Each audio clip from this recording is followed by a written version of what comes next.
You know this whole world is full of singers, but just a few were chosen to tear your heart out when they sing. Imagine life without them. All your radio heroes, like the outlaw that walks through Jesse's dream. No, there'll never be another red-headed stranger, a man in black in Folsom Prison Blue, the Yokie from Muskogee, or hello, darling. Lord, I wonder who's gonna fill their shoes. Who's gonna fill their shoes? Who's gonna stand that tall? Who's gonna play the Opry and the Wabash Cannonball? Who's gonna give their heart and soul to get to me and you? Lord, I wonder who's gonna fill their shoes. God bless the boys from Memphis, and blue suede shoes and Elvis. Much too soon he left this world in tears. They tore up the 50s. Whoa, Jerry Lee and Charlie, and Go Cat Go still echoes through the years. You know, the heart of country music still beats in Luther Drifter. You can tell it when he sang I Saw the Light. Old Marty Hank and Lefty. Well, Dad, I feel him right here with me. On the Silver Eagle, rolling through the night. Who's gonna fill their shoes?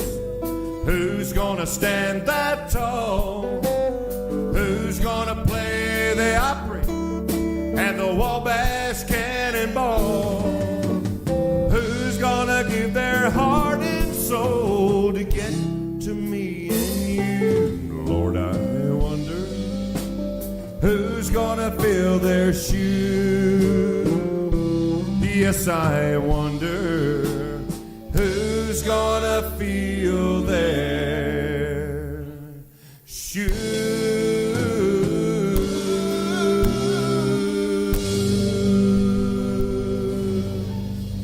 Oh, thank you so much. Oklahoma's Best Country, K-Law 101, live and local. Terry Allen's Guitar Bar, who's going to fill their shoes. You know, that's a common sentiment right now. We've got so many new acts that are not filling any shoes right now. They're kind of blazing their own trail, and we're not sure where those trails are headed. You know, I had a deep conversation with someone the other day about the direction of country music, and this is what I said: country music has always evolved into something. However, the real artists are going to stay the real artists. The people that are not are going to end up fizzling out and going away. So don't worry about the history of country music. Country music is solid. As long as there's a George Strait and an Alan Jackson, you know, we're still set, okay? We don't have to worry about that very much at all. What about you? You agree with that? It just like clothes. It'll come back around again. Bell bottoms and hip huggers, baby. Yeah, that and spandex. Oh, with spandex no are spandex. We decided that is completely out for good. Yes, we're ma'am. not doing that at all. All right, now you brought a little guitar player along with you, and we talked to him a little bit last time. As I'd say, little guitar player, only because I mentioned something earlier about when it came in tonight, my hair was like gigantic because it's been raining and it was just big. And he said, "Oh, 80s hair." And I said, like you would know what 80s hair was. Were you even born in the 80s? And it was what, like 88. 88. Okay, so at 2 years old, you have no clue what 80s hair is, okay? Clay Cummings, he's a young'un, but man, oh man, can he play? Yes, he can. You took lessons from Chris Bain, Yeah. is that right? Yeah. And now I think you're probably teaching Chris a thing or two. I don't even know. I'm not. I'm just kidding, Chris. I promise. But, she's not. that was him, not me. But really, you have just continued to hone that craft so well thank you. over the last couple of years. And I'm telling you, there really are very few guitar players in this area that are as good as you are at your age. Thank you. For being born in 1988, which is the same age as my son, by the way. True. We went to yes, school together. You did go to school together and played in a little band together. Yeah, that was interesting. That's been a long, long time ago. So, Clay, you have a song that it's not a song, it's an instrumental, of course, Yeah. because you are an instrumentalist. Although, I did hear you sing some harmony the other night, and I will never let you forget that because Oh, no. you did a good job. I've actually started doing that lately, and the deal is I did it. I've been doing it out of necessity. Yes. And because what happened is our old bass player when I first joined Terry, he left, and it was me, Terry, our drummer, and then Mike Quarles, our bass player. Well, the problem is Mike Quarles doesn't sing, our drummer doesn't sing, Terry sings, and I play guitar. So somebody's got to fill the spot. Somebody else has to sing. And so Well, I know Tony does some, but it's kind of hard to do harmony on the drums because, you drown yourself out. not everybody's Ringo Starr. Yes. Tony, you're no Ringo Starr, but you are pretty good, let me tell you. So you wrote an instrumental. Well, when I say wrote, I'm more arranged. Okay. It's an old. I've taken an old song by. When I first learned how to play guitar, I learned one of my major influences is a guy named Edgar Cruz, and he did a lot of classical, finger style arrangements.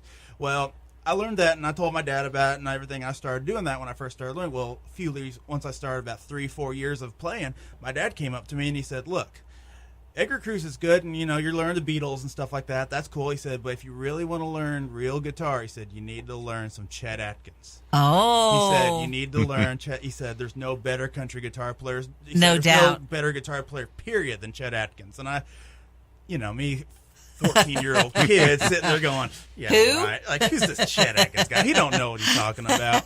My dad said, "Look him up on YouTube. Look him up on the internet. Get a couple albums." He said, "Listen," he said, "then come back and talk to me." I got a couple albums and I listened to it, and I went up to him and I was like, "Who is this guy?" I was like, "Is he still alive? I want to go to a concert." And sadly, he had just passed away when I found out. Oh, yeah. So, and my dad, so I ended up spending from about when I was 14 years old till now, just honing that craft, learning that style, and I'm still learning. Hey, you know what? We need to be learning until we're dead. That's true. the way I think. Exactly. Yeah. Well, you have got this, and you really wanted to play it for your mom and dad tonight. Yeah, I did. I wanted to play it for my family because it's kind of a special song for our whole family kind of deal, and I just kind of wanted to do something special for them because I don't get to do a whole lot. No, we'll drop that mic down so All we right, can hear this. let's This drop is it down. Clay Cummins on the guitar, live and local, Terry Allen's Guitar Bar on KLaw 101.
Beautiful, Clay. Oh, that was so awesome. I almost forgot to talk because I'm so busy watching your fingers, man. That is so cool. I love it. I Hey, love thank you. a great guitar player, Clay Cummins. Thank you for being in the studio with Mike tonight. I problem. appreciate Anytime. it. I know, right? It's fun. It's fun being here. All right, we're going to come back in just a minute because guess what, folks? Country is not all that Mike Webb sings. In case you didn't know that, he's been known to sing a pop song or two. I'll try. And we're going to hear from him coming back live in local Terry Allen's Guitar Bar on KLaw 101.